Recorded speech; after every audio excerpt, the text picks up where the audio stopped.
What connects Anne Boleyn and Princess Diana is not a simple straight line of ancestry, but a deeply layered and indirect web of English aristocratic bloodlines shaped over more than 4 centuries of intermarriage, politics, survival, and power. To understand this connection properly, you have to step back into a world where marriage was not about love or personal choice but about alliances, influence, and the survival of entire families. Anne Boleyn lived in the 1500s during one of the most dangerous and politically intense periods of English history. The Tudor court, where favor could make you a queen and a single accusation could end your life overnight. She rose from a noble but not royal background into the heart of power by marrying King Henry VIII, a union that reshaped England itself by breaking from the Catholic Church. But Anne's rise was as fast as her fall. Within a few years, she went from queen to prisoner in the Tower of London, accused of crimes that most historians now believe were politically engineered to remove her. Her execution in 1536 did not erase her bloodline, however, because royal bloodlines in England rarely end cleanly. They spread, branch, and merge into other noble families like rivers splitting into countless streams. Anne Boleyn's most direct surviving legacy came through her family network, especially her sister Mary Boleyn, whose descendants quietly continued within the English aristocracy. Unlike Anne, who became a public and tragic figure, Mary's line blended more subtly into noble society, and through her children and grandchildren, the Boleyn influence was absorbed into families such as the Careys and Knollys. Over generations, these families did not remain isolated. They intermarried repeatedly with other powerful houses like the Devereux and the Percys, creating an increasingly complex network of noble connections. This is a key feature of English aristocratic history. The same small group of elite families constantly intermarried across centuries, meaning that even when a direct royal line ended, its genetic and historical influence continued through dozens of indirect branches. By the time you move forward a few hundred years, these branches no longer look like a single tree but more like an overlapping web where nearly every major noble family shares some distant connection with several others. As time moved from the Tudor period into the Stuart and later Hanoverian eras, this web of aristocratic families continued to expand and merge. Political stability in Britain depended heavily on alliances between noble houses, and these alliances were almost always sealed through marriage. Because of this, bloodlines that once belonged to figures like the Boleyns became diluted but never disappeared entirely. Instead, they were absorbed into the broader structure of British aristocracy. The Spencer family, into which Princess Diana was born, is a perfect example of this long historical process.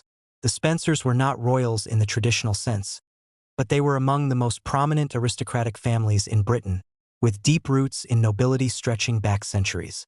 Over generations, they intermarried with many families that themselves carried fragments of older noble and even Tudor-linked ancestry.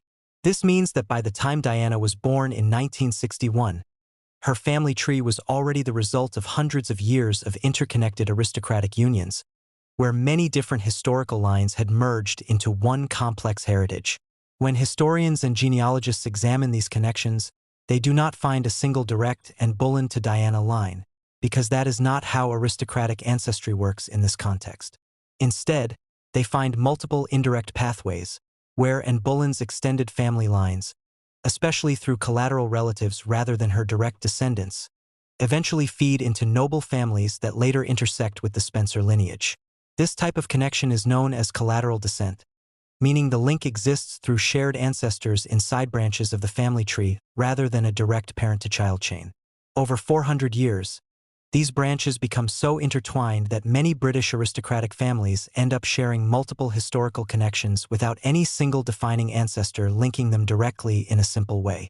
Princess Diana herself grew up largely aware that she came from an old aristocratic background, but like many members of noble families, the full complexity of her ancestry stretches far beyond what is commonly discussed.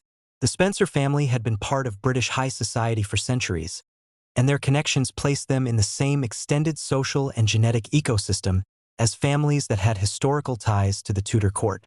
However, by the time of Diana's life, these connections were extremely distant and heavily diluted through repeated generations of intermarriage.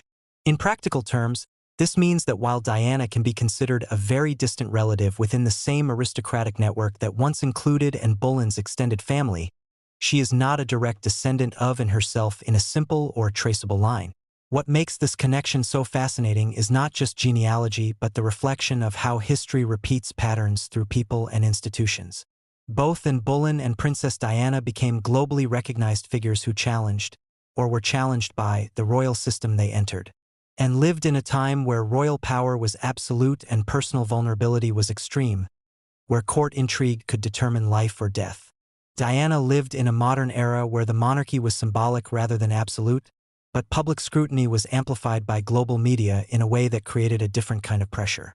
Despite the differences in centuries, technology, and culture, both women became symbols of emotional struggle within the royal institution, and both captured public imagination far beyond their formal roles.